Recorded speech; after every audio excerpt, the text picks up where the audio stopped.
When your job disappears, your identity shakes too, at least for some.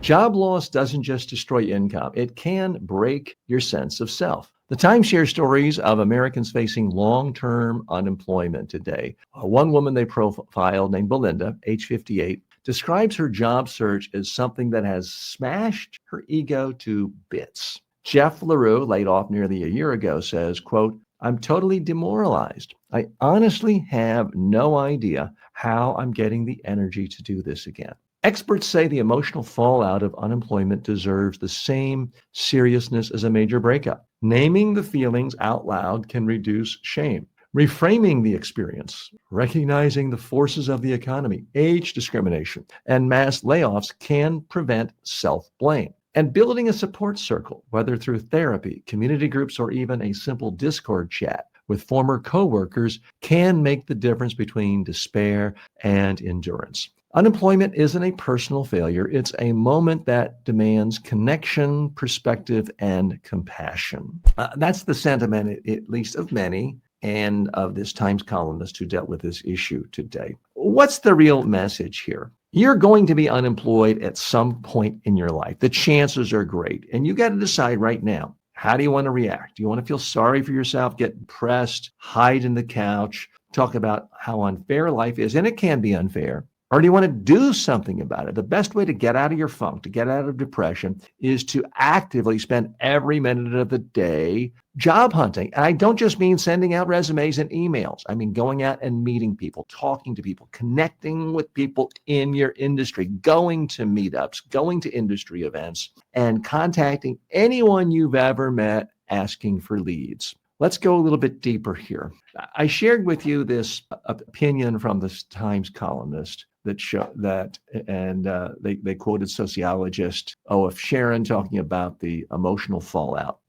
I don't mean to be glib about this or be superficial. So there's a school of thought that says, hey, you get laid off, take a few days, take a week and just process it, allow yourself a chance to be depressed or even grieve about it. That's okay. Then get back to it. I'm much more in the school of thought of start the ground running. Start letting everyone know you're available. Look for opportunities. Ask for leads. Ask for connections. The biggest mistake I see everyone making, doesn't matter if someone's 22 looking for their first job out of college or 62 years old looking for that last big job. They think job hunting, they think two things. One, they think they're entitled to a job. Look, I think you're in a free, wealthy society. You should be entitled to dignity and not starving to death and not being homeless. But I don't think any one company is obligated to give you a job or me a job. So we got to disabuse ourselves from that notion. But the second big misconception is that job hunting is about sitting in front of this. And to my podcast listeners,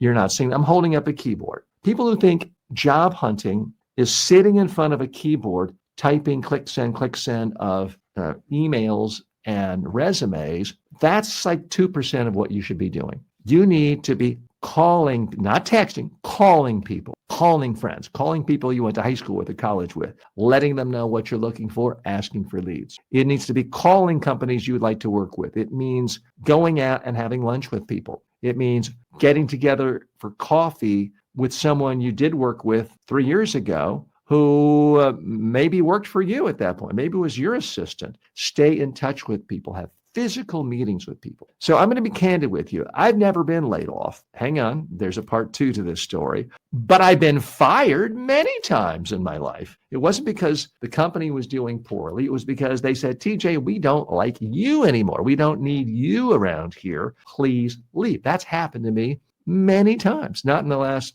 quarter of a century because I've worked on my own. So I know what it's like to lose a job, and it's not fun. It can be depressing. Now, the one thing I had going for me is I had so little savings. I didn't have the luxury of sitting around saying, oh, let me process this. Let me mourn. I had to get up and start job hunting right away for fear of not being able to pay rent. Now, if you were in better financial situation, that's great, but be careful. I've seen people lose their job in their 40s, had a nice safety cushion of a few million in the bank, and they never worked again. Did it make them happy because they were spending every day at the beach laughing and traveling? No, they were just sort of sitting around and being bored. I don't want that for you. I want a great career for you. So yes, it is true. It can be emotionally depressing, losing a job, whether you're laid off as a part of mass layoffs or whether it just didn't work out with you. You've got to realize,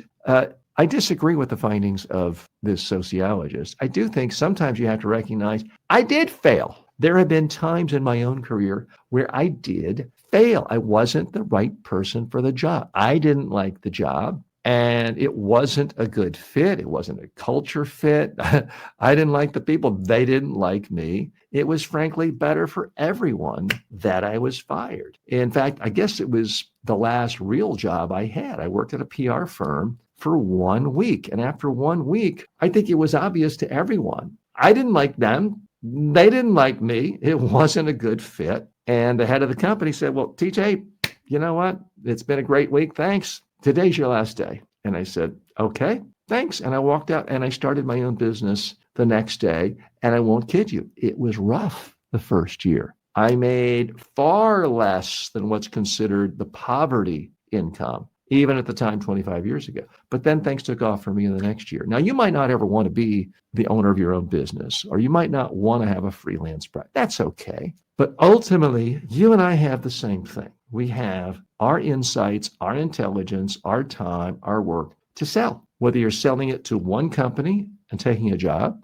or whether you're selling it in the form of a product, or whether you're selling it in the form of services from your own company or freelance. We're all doing the same thing. And sometimes it just doesn't work for the big company, giving you the big job with all the perks and the benefits that you want. You've got to open another door. Maybe it's starting your own business, being really lean for 6 months or a year. But whatever it is, take action. And when I say action, I don't mean click send, because that is not the best way to get a job. Even places like Google, they put out a posting saying, oh, we need a new programmer for this. And within minutes, they got 10,000 resumes come in. According to their own analysis, the people they eventually hire, some 60-70% had an internal advocate. So how do you get an internal advocate? You get an internal advocate by staying in touch with people you went to high school with, college with, by connecting with people on LinkedIn. Not just, hi, you haven't heard from me ever, but can you give me a job? No, it's got to be meaningful connections.